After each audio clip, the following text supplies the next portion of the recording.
Hi friends, இன்னைக்கு நம்மளுடைய சேனல்ல பால் சுறா தொக்கு எப்படி செய்கிறது அதுக்கான ப்ரிப்பரேஷன் தான் பார்க்க போகிறோம். நம்மளுடைய சேனலை சப்ஸ்கிரைப் பண்ணாமல் பார்க்குறவங்க சப்ஸ்கிரைப் பண்ணிட்டு பாருங்கள். பக்கத்தில் இருக்கிற பெல் ஐக்கானை கிளிக் பண்ணிக்கோங்க. அப்போ தான் அடுத்தடுத்து புது வீடியோஸ் உங்களுக்கு நோட்டிஃபிகேஷனில் வரும். நான் 100 கிராம் அளவுக்கு பால் சுறா வாங்கியிருக்கேன். இதை ஹாட் வாட்டர் ஊற்றி நல்லா வாஷ் பண்ணி எடுத்து வச்சிடலாம்.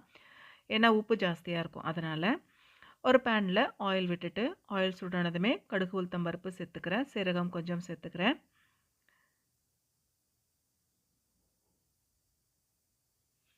இப்போ கறிவேப்பிலை சேர்த்துக்கிறேன்.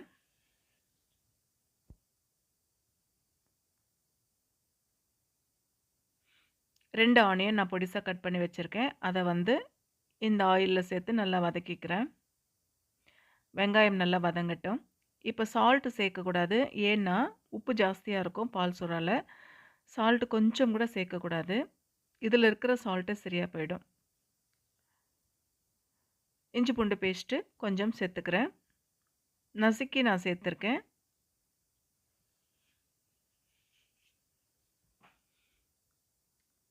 நல்லா வதக்கிடலாம். 2 தக்காளி நான் பொடிசாக கட் பண்ணி வச்சுருக்கேன். அதை இந்த வெங்காயத்தோடு சேர்த்து நல்லா வதக்கி எடுத்துடலாம்.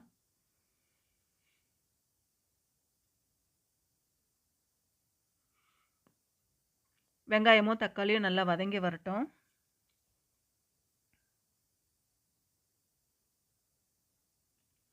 மசாலா ஜீரகம் தூள் ஒரு 1/2 டீஸ்பூன் அளவுக்கு சேர்த்துக்கிறேன். ரெட் சில்லி பவுடர் 1 டீஸ்பூன் அளவுக்கு சேர்த்துக்கிறேன். இது நல்ல கலரை கொடுக்கும். இது வீட்டில் அரைச்ச மிளகாய்த்தூள் ஒரு 2 டீஸ்பூன் அளவுக்கு நான் சேர்த்துக்கிறேன். இது எல்லாத்தையும் நல்லா மிக்ஸ் பண்ணிடணும். வெங்காயம் தக்காளியோட இந்த சுறா மீனை சேர்த்து நல்லா வதக்கிக்கணும். ஏற்கனவே நம்ம ஹாட் வாட்டரில் தான் ஊற வச்சுருக்கோம். அதனால் நல்லா வெந்தும் வந்திருக்கும். இப்போது ஒரு 1/2 டம்ளர் அளவுக்கு தண்ணி ஊற்றிக்கணும். ஊற்றிட்டு ஒரு 10 நிமிஷம் நம்ம குக் பண்ணிக்கணும். மீடியம் ஃப்ளேமில் வச்சு குக் பண்ணிக்கோங்க. குக் பண்ணிவிட்டு எடுத்துட்டா சூப்பரான கருவாடு தொக்கு ரெடி. இது சாப்பாட்டோடு சேர்த்து சாப்பிட்லாம். இட்லி தோசைக்கு ரொம்ப நல்லாயிருக்கும். நம்ம வீட்டில் காய்கறிகள் இல்லைன்னா டக்குன்னு கை கொடுக்கும் இந்த கருவாடு. நல்லா வெந்து வந்துருச்சு. இப்போ நம்ம எடுத்து சர்வ் பண்ண வேண்டியது தான். அவ்வளோதான், சூப்பரான பால் சுறா கருவாடு தொக்கு ரெடி ஆகிடுச்சு. இதே மாதிரி நீங்களும் செஞ்சு பார்த்துட்டு எப்படி வந்திருக்குன்னு கமெண்ட் பாக்ஸில் கமெண்ட் பண்ணுங்கள். நம்மளுடைய சேனலை சப்ஸ்கிரைப் பண்ணாமல் பார்க்குறவங்க சப்ஸ்கிரைப் பண்ணிவிட்டு பாருங்கள். இதே போல் நீங்கள் செஞ்சு பார்த்துட்டு எப்படி வந்திருக்குன்னு கமெண்ட் பாக்ஸில் கமெண்ட் பண்ணுங்கள். நன்றி.